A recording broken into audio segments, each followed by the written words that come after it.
And now for something completely different. So good afternoon. I have the honor of kicking off the themed portion of the common session this week. And the theme is science transfer, bridging the knowledge action gap. And why are we talking about science transfer? As these photos that I selected for the title slide highlight, there's a lot of urgent issues, threats facing the Great Lakes ecosystem. We've heard a lot about them this week, and these are threatening the fisheries that are so valuable. And so we need to make sure that we're investing in and applying the best available science, the best possible science to find solutions to these problems. However, many barriers exist between fishery science and its application to management. And it's important to note that the failure to use a piece of information does not rest solely on decision makers or solely on scientists or people producing information. Rather, there are barriers or challenges present on both sides of the equation between knowledge production and knowledge use. And so I wanted to provide just a few examples of the bricks in the wall, if you will, between science and management. So on the science or research side, we have accessibility, so information might only be shared in peer-reviewed journals that are behind a paywall. Information might live in inaccessible databases, etc. The format is just not accessible. Relevance. Scientists might not be working at relevant temporal or spatial scales to managers, or they're not working on topics that are of relevance to current management issues. Credibility. So the nature of the knowledge, maybe the way that the methods it was used to collect it might not be well known, might cast doubt on credibility, or even a lack of trust in the knowledge holder that's delivering the message can erode the credibility of information. Time lag. So to develop and conduct a research project, analyze the results, and publish the results can take years, but managers are often making decisions on much shorter timescales. And then finally, incentive structures. So particularly in academia, scientists are not rewarded necessarily for the application of their work to management. They're rewarded for how many publications they're producing, how much grant funding they're bringing in, things like that. So there's a mismatch here.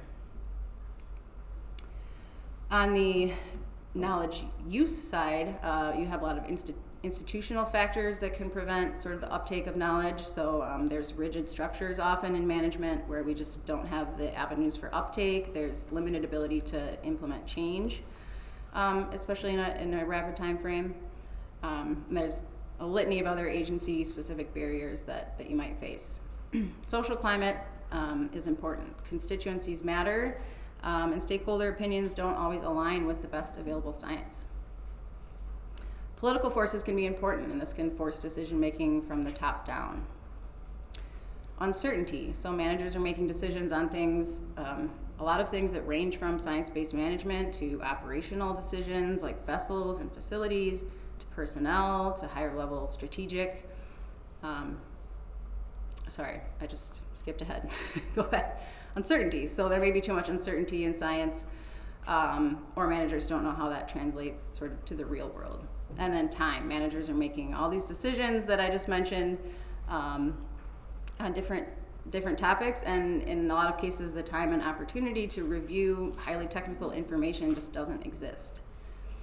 So these are just a few of the barriers that are present between science and its application.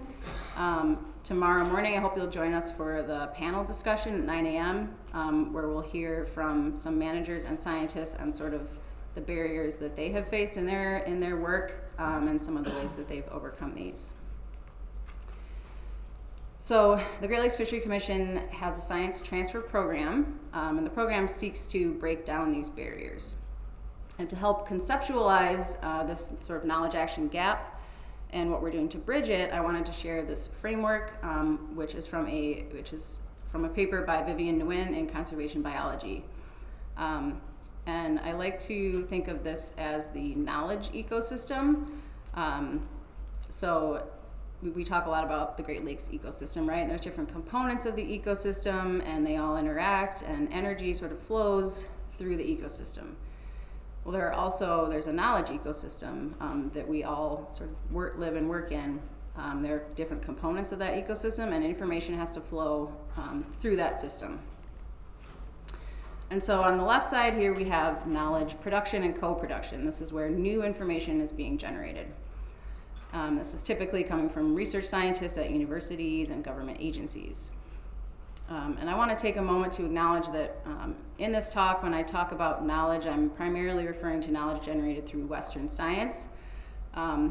If you were here earlier for Ryan Lozon's talk, you would know that other types of knowledges, like indigenous knowledges, local knowledge, are also really important.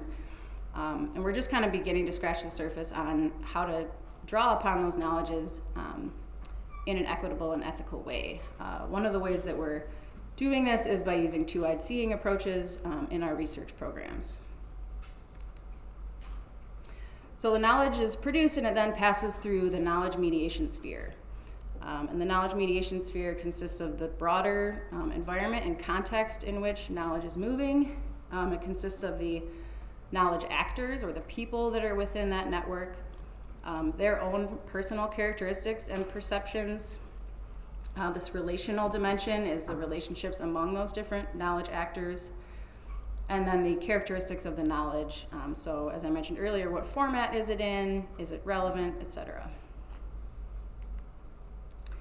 And then we come to the knowledge action realm. This is, in our world, this is where the fishery management decisions happen. And here there's several different types of knowledge action listed that could be possible. So there's conceptual knowledge action. This is a change in someone's perception.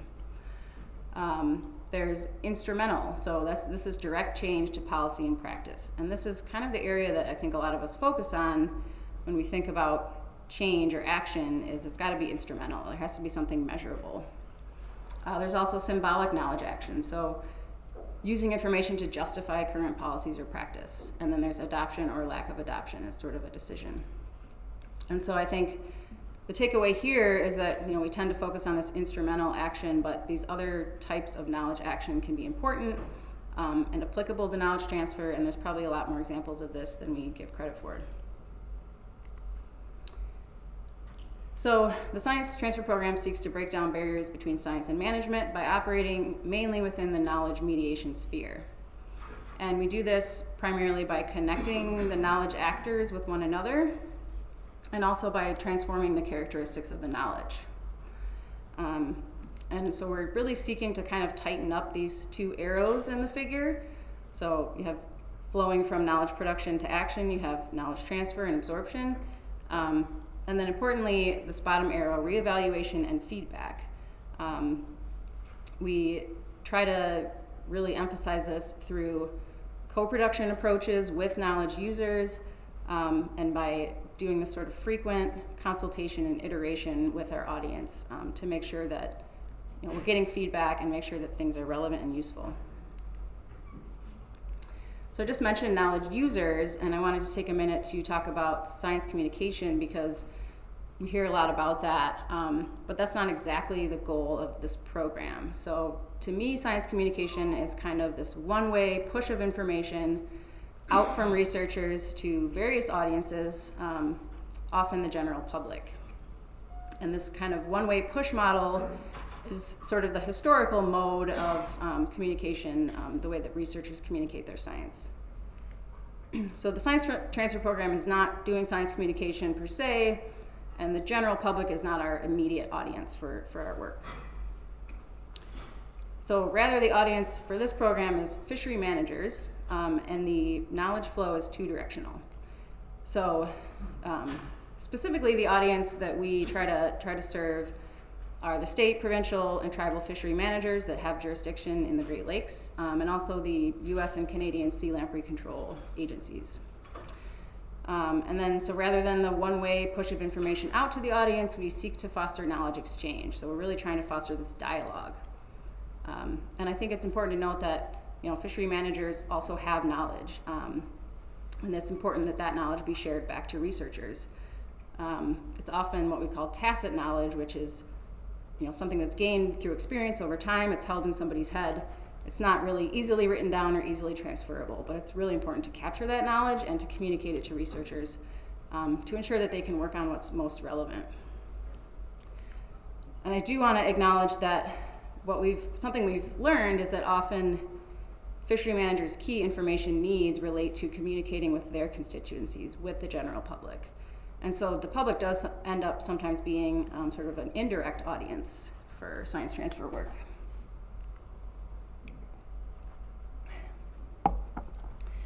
So the science transfer program, we draw upon multiple different approaches to try to bridge this knowledge action gap and foster this two-way exchange of information. Some of these approaches are sort of more tangible. So co-production, this is doing research in partnership or producing information in partnership between scientists and managers, knowledge producers and knowledge users, breaking down those silos. Innovative and accessible products. So the rest of the presentations in this common session are going to highlight some of the examples of the products we've developed through the program. But we try to kind of go beyond the typical peer-reviewed publication, and we've been developing things like decision support tools, data visualization tools, fact sheets, etc. And so we take existing information and we recontextualize it or synthesize it, translate it, and transform it into something that's hopefully more useful in collaboration with the people who would use it. We also provide training and capacity building to try to empower our audience to use science directly. Some of the other key approaches for science transfer are a little bit more intangible, but no less important. So relationship building is really critical. We try to foster informal and formal interactions between knowledge producers and knowledge users to build trust. This increases the credibility of the information. We recognize the importance of knowledge brokers and boundary organizations. So this work takes a lot of resources, it takes a lot of time. Dedicated people are needed to do this work. And the Great Lakes Fishery Commission is uniquely poised as a boundary organization in the basin to bridge the gap between knowledge and action. And then to be successful, we need commitment from leadership, and we need to recognize and foster champions and early adopters in the management and science communities who can go out and sort of spread the word. So speaking of breaking down silos, I didn't want to get too much into the science transfer program process, but I did want to mention that the program is advised by a board consisting of scientists and fishery managers. And so we really intentionally bring people from both sides of the equation together, and they are very involved in advising and developing the projects that we work on. So the rest of this common session this afternoon and tomorrow morning, I hope you'll join us bright and early at 8 a.m. We'll illustrate some of the examples of these common barriers that I've been talking about and some of the approaches that have been used to break them down. And I hope that you'll also learn about some tools that are available that hopefully will be directly useful to you.